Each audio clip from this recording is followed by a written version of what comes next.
Tu es le temple de Dieu. 1 Corinthiens 6, versets 19 à 20. Ne savez-vous pas que votre corps est le temple du Saint-Esprit qui est en vous, que vous avez reçu de Dieu? Vous ne vous appartenez pas à vous-même, car vous avez été achetés à un grand prix. Rendez donc gloire à Dieu dans votre corps et dans votre esprit qui appartiennent à Dieu. Salut à toi, je suis Cynthia et je te souhaite la bienvenue sur MIC, Mon Identité en Christ, le podcast qui te rappelle ton identité en Christ. Bonne écoute et sois béni.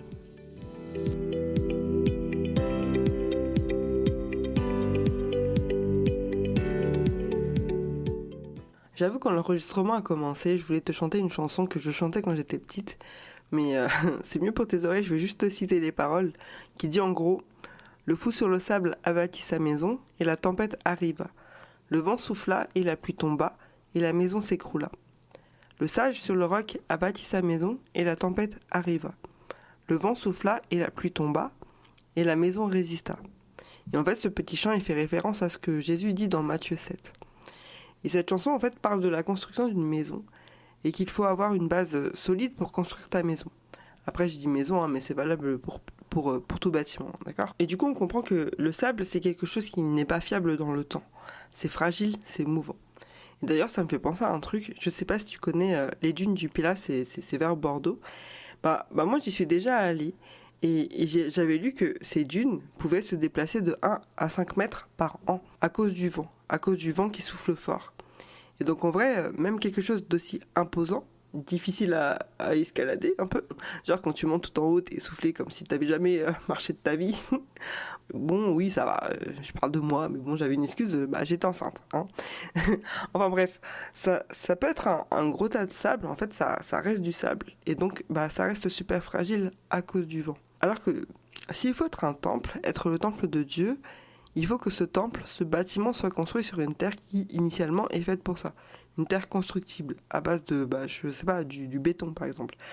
En tout cas, avoir une base solide pour tenir bon même quand il y a du vent, une tempête, de l'orage, enfin peu importe, il faut que ça puisse tenir debout. Et donc dans son enseignement, dans Matthieu 7, versets 24 à 27, Jésus comparait la fondation des maisons avec l'écoute et la parole de Dieu.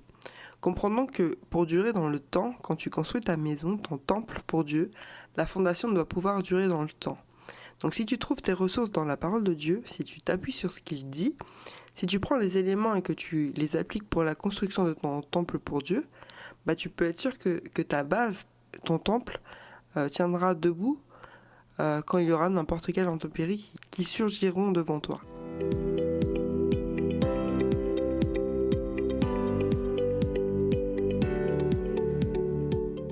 1 Corinthiens 3, verset 9. En effet, nous sommes ouvriers avec Dieu. Vous êtes le champ de Dieu, la construction de Dieu.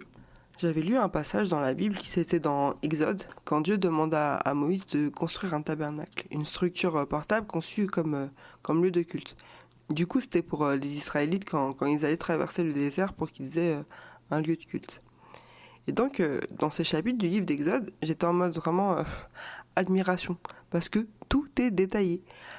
Dieu sait exactement ce qu'il veut, quel élément, quelle matière, quelle couleur, quelle longueur, et même il explique à quoi servirait chaque élément. Et il disait même jusqu'à combien d'agrafes, de lacets il fallait mettre, enfin bref, de petits détails comme ça, j'ai trouvé ça complètement fou. J'ai vraiment aimé lire ce passage. Et pendant que je disais ça, en fait, je faisais forcément la comparaison avec la création de l'humain.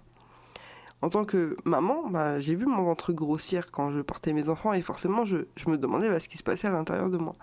Et j'avais cette application qui me disait là cette semaine, là c'est le cœur qui se forme, là c'est le cerveau, là c'est les mains, là c'est les neurones qui sont en train de se connecter, là c'est les cheveux qui sont en train de pousser, etc. etc. Et chaque organe a sa fonction, chaque organe a sa forme. Et franchement j'ai kiffé parce que je me disais mais le créateur il est extraordinaire. Et tout ça, voilà, cette création, c'est Dieu qui fait. C'est Dieu qui construit avec une attention particulière, très, très méticuleux. Et du coup, ce passage dans le livre d'Exode révèle vraiment l'intelligence de Dieu. Franchement, si tu connais pas ce passage, je t'invite à le lire parce que ça peut paraître ennuyeux, mais au final, ça révèle des choses extraordinaires. Dieu a donné ses instructions précises à Moïse, et c'est ce même Dieu qui a créé l'homme. Et donc là, tu vois la précision de Dieu, tu vois à quel point il connaît tout, à quel point il est intelligent, il a pensé à tout, et qu'il fait attention à tous les détails. Un vrai architecte en fait, le meilleur des architectes même. Et en fait, il sait combien de lacets il va sur un tapis, autant qu'il sait combien de cheveux tu as sur ta tête. Et à lui seul revient toute la gloire. Et donc, comme ce tabernacle avait pour but de rendre un culte à Dieu, toi, en tant que sa création, sa construction, tu as été créé pour lui rendre gloire.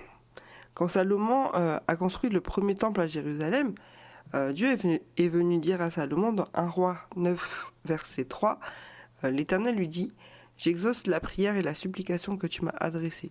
Je consacre cette maison que tu as construite pour y établir éternellement mon nom, et j'y aurai toujours mes yeux et mon cœur. » Dieu écoute les prières, les supplications, dans ce qu'il a consacré comme étant une maison de prière. Donc on est d'accord qu'aujourd'hui on parle de ton identité. Eh bien Jésus a dit dans Matthieu 18, verset 20, « Car là où 2 ou 3 sont réunis en mon nom, je suis au milieu d'eux. » Comprenant qu'aujourd'hui tu n'as plus besoin d'aller dans un temple sacré pour t'adresser à Dieu, tu n'as pas besoin d'un tabernacle portatif pour prier Dieu, tu es ce temple sacré, il n'y a plus besoin de murs pour établir un temple. En vrai, une église, c'est pas uniquement des murs. Une église, c'est la composition de plusieurs personnes qui se réunissent pour prier et adorer Dieu. Et donc toi, tu es cette église, tu es ce temple. D'ailleurs, c'est toujours Paul qui le dit dans le premier livre aux Corinthiens. Il dit que nous formons qu'un seul corps. Et Dieu qui est omniprésent, il entend tes prières où que tu sois. Trouve-toi juste un endroit calme et connecte-toi avec Dieu et parle avec sincérité. Et le Saint-Esprit, il intercédera pour toi. Et d'ailleurs, une petite parenthèse, je te dis pas de ne pas aller à l'église. À l'église, c'est là où tu pries avec les autres membres, tu loues, tu es également enseigné, donc ne néglige pas l'importance de te rendre à l'église. « 1 Corinthiens 9, verset 27. Au contraire, je traite durement mon corps et je le discipline, de peur d'être moi-même disqualifié après avoir prêché aux autres. » Ce passage, il est fort parce que là, concrètement, Paul, il t'invite toi aussi à traiter durement ton corps. Pourquoi ? Dieu t'a choisi pour être sa demeure. Il a choisi d'habiter en toi. Ce corps qu'il a bâti avec minutie et soin et qui t'a prêté en vrai, juste le temps que tu vives ici sur Terre. Et c'est Dieu. C'est pas n'importe qui quand même, c'est Dieu. Est-ce qu'il a vraiment besoin d'être présenté ?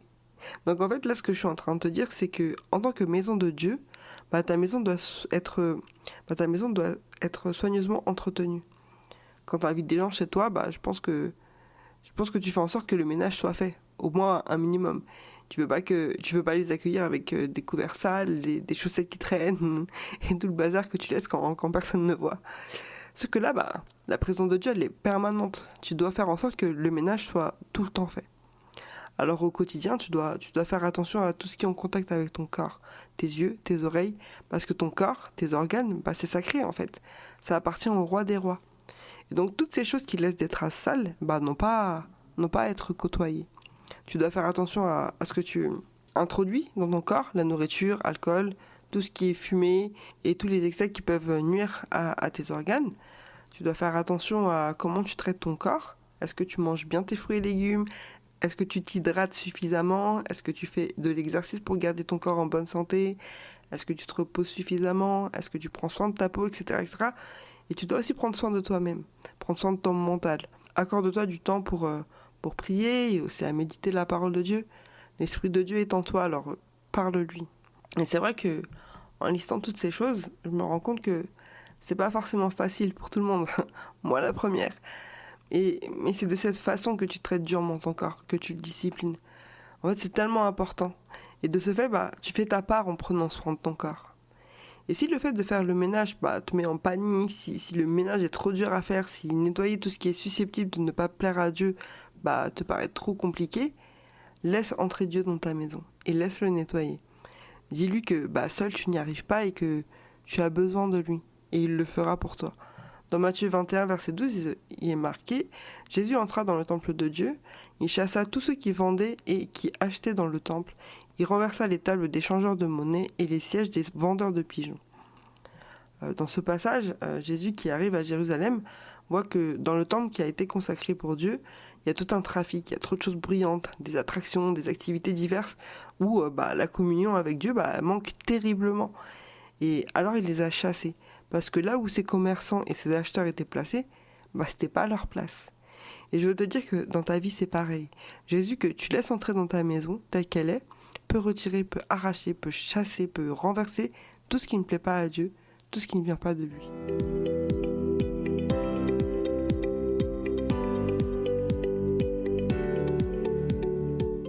Exode 12, verset 23.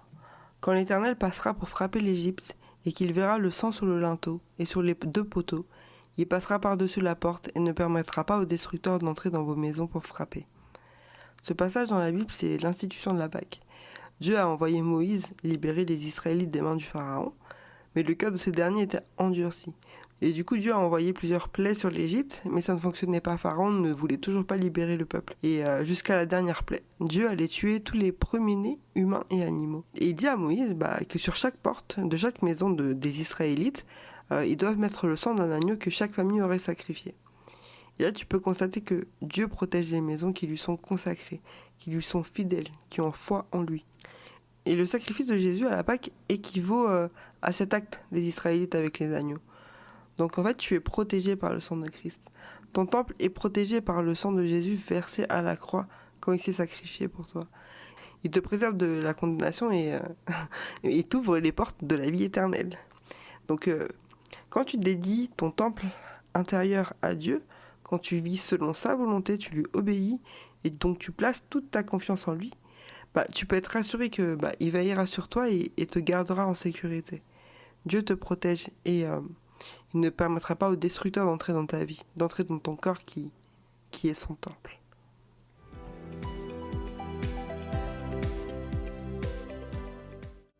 Merci pour ton écoute, j'espère que le contenu t'a encouragé et édifié.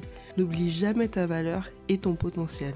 Je te donne rendez-vous au prochain podcast pour savoir ce que Dieu dit de toi. Si tu veux me soutenir, aime ce podcast et n'hésite pas à me suivre pour être le premier à découvrir chaque épisode. Sois béni et sois une source de bénédiction en partageant ce podcast. À bientôt!